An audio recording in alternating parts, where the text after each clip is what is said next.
에제키엘 예언서를 통해 하느님께서 말씀하십니다. 내가 정말 기뻐하는 것이 악인의 죽음이겠느냐? 주 하느님의 말이다. 악인이 자기가 걸어온 길을 버리고 돌아서서 사는 것이 아니겠느냐? 의인이 걸어온 길을 바꾸어 불의를 저지르면 죽을 것이다. 그러나 악인이 길을 바꾸어 공정과 정의를 실천하면 그는 자기 목숨을 살릴 것이다. 하느님은 인간의 멸망을 원하지 않으셔서 아담과 하와에게도 선악과를 먹지 말라고 미리 알려주셨습니다. 그런데 인간은 불순종함으로 멸망을 선택하였습니다. 멸망의 운명을 짊어진 인간을 해방시키려고 예수님께서 오셨습니다.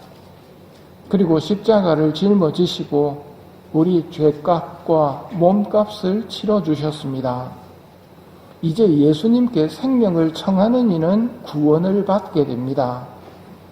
하지만 죄 사함에 있어서 예수님은 하나의 조건을 제시하십니다.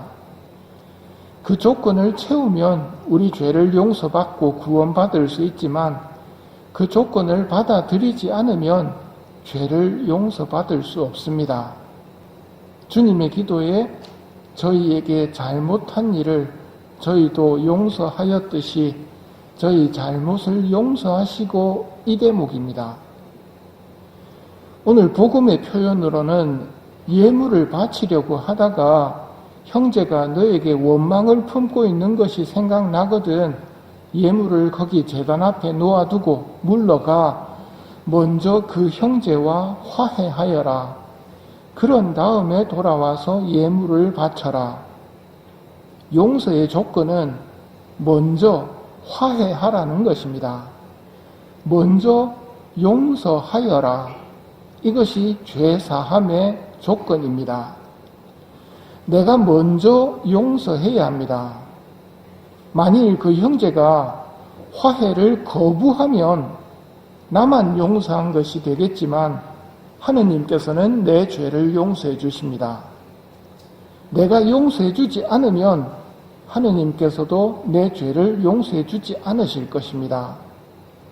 우리는 지금까지 살아오면서 세상의 가치관에 많이 젖어 있습니다.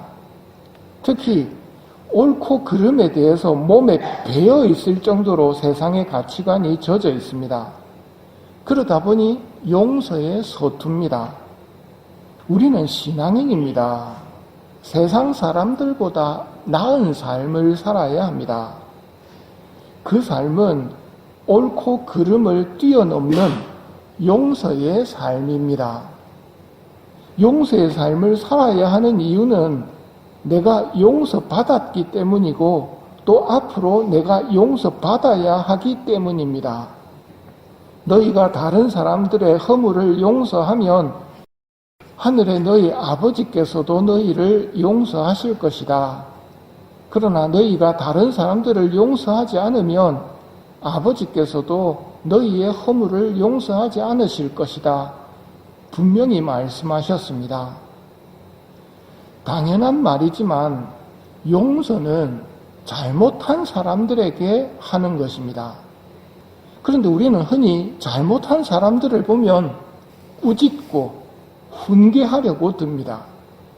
우리는 용서를 떠올리지 않고 잘못한 사람들 미워하기부터 시작합니다. 이게 신앙인의 모습이 아닌 세상 사람들의 모습입니다. 세상의 가치관은 잘못한 사람들을 꾸짖습니다. 예수님은 잘못한 사람들을 용서하라고 말씀하십니다. 7번뿐 아니라 7번씩 70번이라도 용서하라고 가르치십니다. 이게 예수님의 가르침이고 예수님의 가르침을 따르겠다고 우리는 여기에 앉아 있습니다. 용서하라는 말씀을 들으면 우리 악한 본성이 외효가 제일 먼저 치고 나옵니다. 예수님은 여기에 대한 답도 주셨습니다. 1만 달란트 탕감받은 사람 이야기가 외효에 대한 대답입니다. 내가 왜 용서해줘야 됩니까? 내가 1만 달란트를 탕감받았기 때문입니다. 1만 달란트란 내 능력으로는 갚을 수 없는 큰 빚입니다.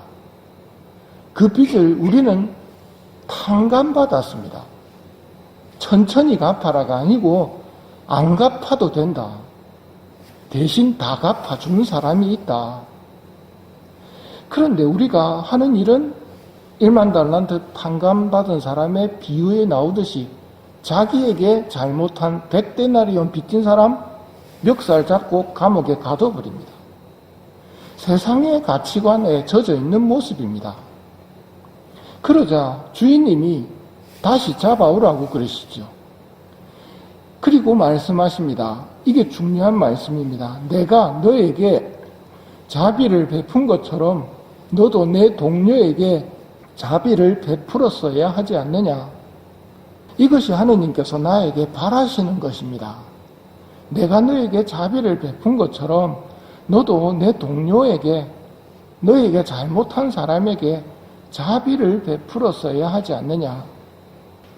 이 용서를 거부하고 정의를 외치게 되면 다시 잡혀와서 고문 형리에게 넘겨져 빚진 것을 다 갚는 정의의 심판을 본인이 받게 될 것입니다.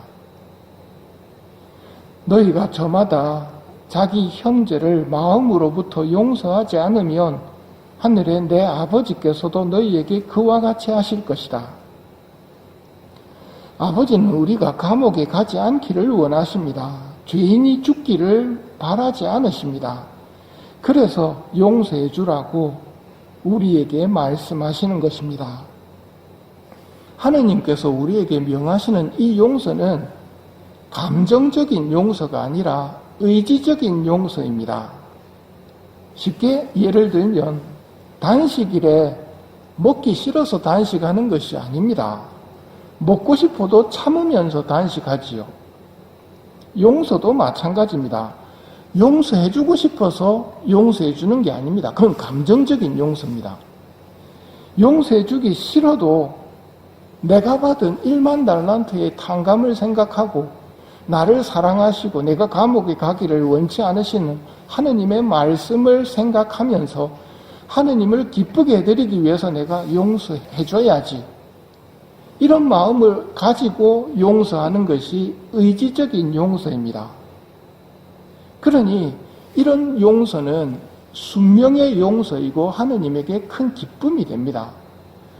용서해주고 싶어서 용서해주는 것은 큰 기쁨이 되지는 않죠. 자연스러우니까요. 하지만 그러지 않음에도 불구하고 용서합니다. 하느님 용서할 힘을 주십시오. 그리고 용서해주기 싫어하는 이 마음을 고쳐주십시오. 그리고 하느님 저를 용서해 주십시오. 하고 의지적으로 말씀드리는 것. 이렇게 말할 때 우리는 율법학자들과 바리사이들의 의로움을 능가하게 되는 것입니다.